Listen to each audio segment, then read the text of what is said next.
Kampung Susun Bayam menjadi sebuah duri dalam daging untuk Anies Baswedan kampanye. Kampung Susun Bayam adalah sebuah hasil pencitraan murahan Anies Baswedan yang ada di Jakarta dan tidak membawa manfaat bagi masyarakat karena memang sampai sekarang belum rampung. Bakal calon presiden dari Partai Nasdem yang saat ini menjadi orang yang sering melakukan safari politik dengan menghambur-hamburkan uang membuat Bapak Heru Budi Hartono kesusahan. Karena apa yang dibangun oleh Anies Baswedan pada akhirnya bermasalah dan bikin gaduh saja. Ia pernah mengatakan di daerah dekat Kampung Susun Bayam bahwa Kampung Susun ini sudah bisa ditinggali oleh para masyarakat yang terdampak penggusuran. Tapi melihat dari pasca kepemimpinannya yang rusak parah di DKI Jakarta,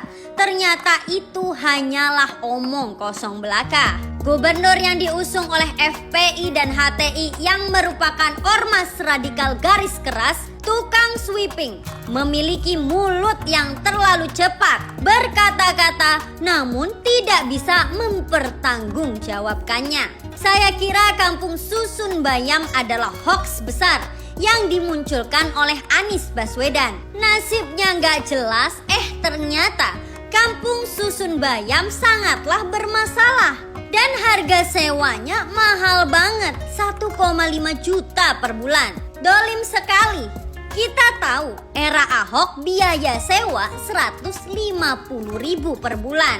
Sudah gratis transportasi Transjakarta. Setiap pagi diantar ke stasiun terdekat tempat kerja. Inflasi sih inflasi.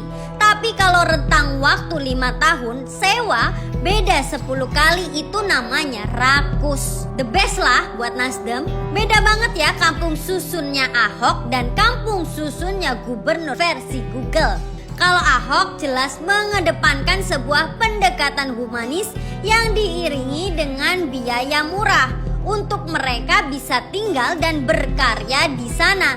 Sederhananya, meningkatkan taraf hidup lah. Sedangkan si gubernur versi Google malah masih memikirkan untung di tengah-tengah masyarakat yang lagi susah.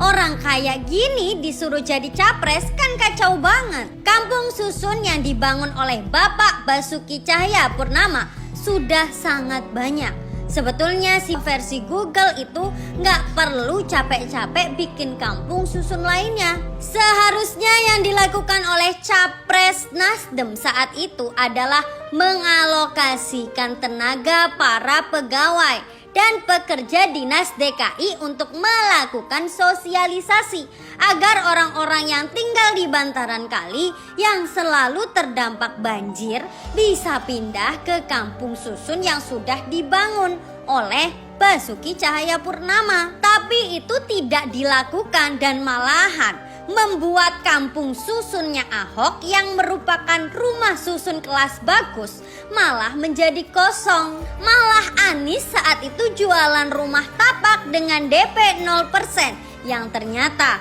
ujung-ujungnya enggak jadi. Buat saya ini adalah pemimpin yang culas dan bahaya kalau lanjut ke skala Indonesia. Indonesia tidak boleh diisi oleh orang-orang macam ini. Semoga saja penerus Presiden Joko Widodo benar-benar bisa memikirkan masyarakat secara utuh. Bukan hanya memikirkan isi perutnya saja. Membedakan dan membandingkan antara Ahok dan Anies adalah seperti membandingkan surga dan neraka. Yang satu menghadirkan kebaikan dan keadilan bagi rakyat Indonesia di Jakarta, tapi yang satu laginya malah menghadirkan radikalisme dan intoleransi. Juga isu-isu rasisme di Jakarta. Malah sekarang kita melihat bagaimana terbongkarnya jajaran direksi BUMD yang dicopot satu persatu. Ini membuktikan bahwa Anies Baswedan banyak pion-pionnya ditaruh di BUMD. Rakyat langsung membandingkan bagaimana kinerja Basuki Cahayapurnama yang begitu mentereng dan moncer di DKI Jakarta. Meskipun hanya 2 atau 3 tahun menjabat meneruskan program Gubernur Joko Widodo, bagaimana kalau menurut Anda? Beneran mau memilih gubernur seiman menjadi presiden?